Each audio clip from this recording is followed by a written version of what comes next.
प्रिय विद्यार्थियों, नवांकुर की डिजिटल चैनल क्लास में आप सबका स्वागत है। 2020-21 के लिए मैं बही खाता एवं लेखाकरण विषय के लिए इकाई प्रथम के लिए मैंने कुछ नोट्स तैयार किए हैं। इन नोट्स को आप अपनी कॉपी में नोट कर लें और इसके आधार पर तैयारी करें। वे सारे प्रश्न हैं जो विगत परीक्षाओं में, बोर्ड परीक्षाओं में पूछे गए हैं। उन्हीं के आधार पर हमने प्रश्नोत्तर तैयार किए हैं। मैं यहाँ एक एक प्रश्न को पढ़ता जाऊँगा और उसको समझाता जाऊँगा, तो आपको इसको समझने में सुविधा होगी। इकाई 1, लाभ न कमाने वाली संस्थाओं में लेखांकन। विद्यार्थियों, पिछले साल आपने कक्षा 11 में व्यापारिक संस्थाओं का लेखांकन देखा। अब इस वर्ष थोड़ा सा अलग, ऐसी संस्थाएं जो लाभ कमाने का काम नहीं करती हैं, वो लेखांकन का काम कैसे करती हैं, ये बताया जाएगा। इस इकाई में बोर्ड परीक्षा में 10 अंक का पूछा जाता है, जिसमें 3 अंक के वस्तुनिष्ठ प्रश्न आते हैं, 1 अंक का 2 नंबर का क्वेश्चन आता है और एक 5 नंबर का क्वेश्चन आता है। तो इस तरह से 10 अंक हुए। साथ ही साथ आपका प्रोजेक्ट वर्क भी होता है, तो 10 नंबर के साथ साथ आप इस इकाई से एक प्रोजेक्ट वर्क भी तैयार कर सकते हैं, ये 5 नंबर का हो जाएगा। तो टोटल इस तरह से आपकी 15 नंबर की तैयारी हो जाती है। तो आप पहला क्वेश्चन देखें, गैर व्यापारिक या अलाभकारी संस्थाओं से क्या आशय है। विद्यार्थियों, आप देखते हैं कि प्रत्येक नगर या शहर में कुछ ऐसी संस्थाएं होती हैं जो व्यापारिक कार्य ना करके बल्कि सामाजिक कार्य करती हैं। अर्थात ऐसी संस्थाओं जिनका उद्देश्य लाभ कमाना ना होकर अपनी गतिविधियों से समाज सेवा का कार्य करती हैं, उन्हें अलाभकारी या गैर व्यापारिक संस्थाओं के नाम से जानते हैं। ऐसे विद्यालय, महाविद्यालय, नाट्यशाला, क्लब, पुस्तकालय, संगीत अकादमी आदि, ये इनके नाम हैं। तो यहाँ ये नाम दिए गए हैं, ये बोर्ड परीक्षा में वस्तुनिष्ठ क्वेश्चन के रूप में भी पूछे जाते हैं। नाम पूछ लेते हैं 2, और ये 2 नंबर के हिसाब से क्वेश्चन आपका बनता है। अगला क्वेश्चन है, पेशेवर व्यक्ति किसे कहते हैं। कुछ व्यक्ति अपनी जीविका चलाने के लिए शारीरिक श्रम कम और मानसिक श्रम अधिक करके धन कमाते हैं। ऐसे व्यक्तियों को हम पेशेवर व्यक्ति कहते हैं। इन्हें अपने पेशे में आने से पहले विधिवत प्रशिक्षण लेना होता है। प्रशिक्षण के पश्चात ये व्यक्ति अपने पेशे का कार्य कर सकते हैं। पेशेवर व्यक्तियों में निम्नलिखित को शामिल किया जाता है, जैसे डॉक्टर, शिक्षक, अंकेक्षक, इंजीनियर, वकील आदि। अगला क्वेश्चन है, अलाभकारी संस्थाएं या गैर व्यापारिक संस्थाओं के आय के प्रमुख स्रोत कौन से होते हैं। देखो, व्यापारिक संस्थाएं जो होती हैं वो माल खरीदती और बेचती हैं। खरीदने पर उनका व्यय होता है और बेचने पर उन्हें आय होती है। बट अलाभकारी संस्थाएं जो होती हैं, कोई वस्तु खरीदती बेचती नहीं है, बल्कि इनकी आय के जो स्रोत होते हैं वो थोड़े से व्यापारिक संस्थाओं की अपेक्षा अलग तरह के होते हैं। इसलिए ये चीज़ इसमें महत्वपूर्ण है।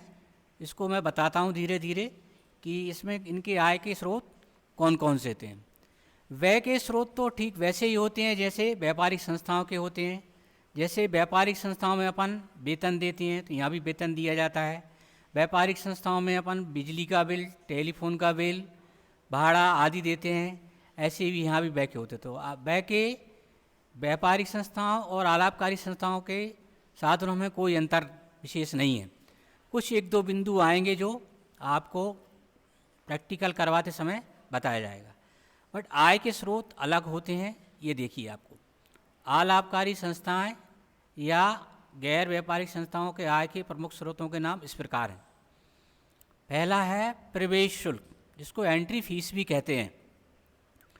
कोई भी व्यक्ति जब किसी गैर व्यापारिक संस्था में प्रवेश लेता है तो प्रवेश के समय संस्था द्वारा सदस्यता शुल्क के अतिरिक्त सदस्यों से एक शुल्क ली जाती है, जिसे प्रवेश शुल्क के नाम से जानता है।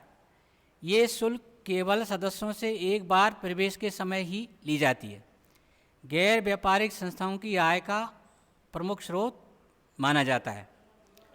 लेखांकन की दृष्टि से इसकी दो विचारधाराएं हैं। कुछ लेखा शास्त्री इसे आगमगत आय मानकर इसे आयव्यय खाते में लिखते हैं, तो कुछ इसे पूंजीगत मानकर संस्था के चिट्ठे में दर्शाते हैं। ये एक तथ्य का विषय है, अर्थात इसको आगमगत माने या पूंजीगत माने, ये प्रश्न के निर्देश के अनुसार अपने को इसका लेखा करना चाहिए।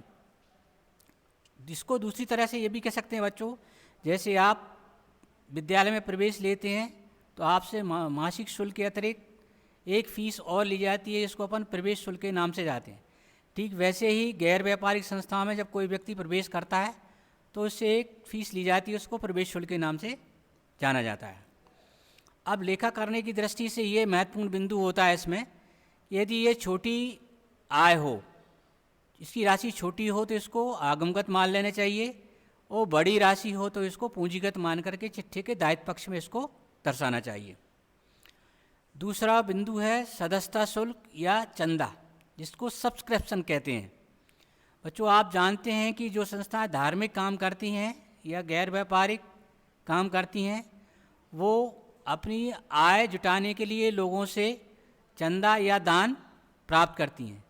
वैसे ही गैर व्यापारिक संस्थाएं भी अपनी आय प्राप्त करने के लिए, अपने आय के स्रोत बढ़ाने के लिए अपने सदस्यों से मासिक या वार्षिक रूप से एक निश्चित राशि लेती हैं। इस राशि को सदस्यता शुल्क या चंदा के नाम से जाना जाता है। ये गैर व्यापारिक संस्थाओं की आय का प्रमुख स्रोत है। जब कोई व्यक्ति किसी गैर व्यापारिक संस्था का सदस्य बन जाता है तो संस्था अपने सदस्यों से मासिक या वार्षिक रूप से उनसे एक निश्चित राशि प्राप्त करती है, जिसे हम सदस्यता शुल्क के नाम से जानते हैं। ये संस्था की आगमगत आय है, अर्थात इसे आयव्यय खाते में दर्शाया जाता है। यह दो प्रकार की होती है, साधारण सदस्यता शुल्क, आजीवन सदस्यता शुल्क। साधारण सदस्यता शुल्क प्रत्येक सदस्य प्रदान करता है। आजीवन सदस्यता शुल्क के विषय में ये लिखा है, इसको मैं बता रहा हूँ। आजीवन सदस्यता शुल्क कोई भी व्यक्ति एक मुश्त राशि संस्था को देकर संस्था का आजीवन सदस्य बन जाता है। ऐसे सदस्यों से संस्था मासिक या वार्षिक राशि ना लेकर एक मुश्त सदस्यता शुल्क प्राप्त करती है, जिसे हम आजीवन सदस्यता शुल्क कहते हैं। लेखांकन की दृष्टि से इसके दो मत हैं। कुछ लेखा शास्त्री इसको आगमगत आय मानकर इसे आयव्यय खाते में लिखते हैं, तो कुछ इसे पूंजीगत मानकर संस्था के चिट्ठे में दर्शाते हैं। बच्चों, ये बात यहाँ महत्वपूर्ण है। यदि अन्य राशियों की अपेक्षा ये राशि छोटी है तो इसको आयगत मान लेना चाहिए, और बड़ी राशि है तो इसको पूंजीगत मान करके चिट्ठे के दायित्व पक्ष में लिखना चाहिए। अब ये तथ्य का विषय होता है कि कौन सी राशि छोटी होती है और कौन सी राशि बड़ी होती है। प्रश्न में जो राशियाँ दी होती हैं, यदि एक राशि 10,000 रुपये दी है और दूसरी राशि 500 रुपये दी है, तो स्वाभाविक रूप से 500 रुपये 10,000 की अपेक्षा छोटी है, तो इसको हम आगमगत मानेंगे और आयव्यय खाते के क्रेडिट पक्ष में लिखेंगे। और 10,000 रुपये राशि बड़ी है तो इसको हम चिट्ठे के दायित्व पक्ष में लिखते हैं। अगला बिंदु है गैर व्यापारिक संस्थाओं की आय का स्रोत वसीयत होती है। दान, वसीयत भी दान की तरह या सदस्यता शुल्क की तरह ही होता है, और दोनों में अंतर ये होता है कि सदस्यता शुल्क या जो दान होता है वो व्यक्ति सामान्यतः अपने जीवन में ही प्रदान करता है, और वसीयत का तात्पर्य ये होता है कि कोई व्यक्ति अपनी जो भी संपत्ति या नगद राशि है वो जीते जी संस्था को न देकर अपने जीवन समाप्त हो जाने के बाद किसी संस्था विशेष को दान के रूप में दे जाता है, जिसे हम वसीयत के नाम से जानते हैं। यह वह प्राप्त राशि है जो संस्थाओं को उनके सदस्यों या गैर सदस्यों जो संस्था के सदस्य नहीं हैं वसीयत के रूप में प्राप्त होती है। यह एक पूंजीगत प्राप्ति होती है और इसे चिट्ठे के दायित्व पक्ष में दर्शाना चाहिए।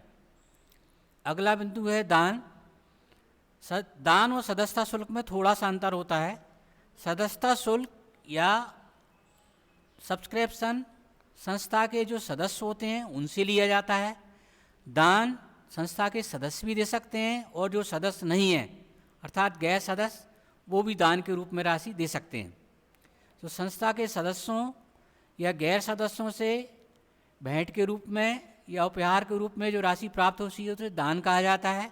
ये दो प्रकार का होता है, सामान्य दान और विशिष्ट दान। सामान्य दान का तात्पर्य ये है कि ये किसी कार्य विशेष के लिए नहीं होता है। संस्था अपनी इच्छा के अनुसार इसको कहीं भी खर्च कर सकती है।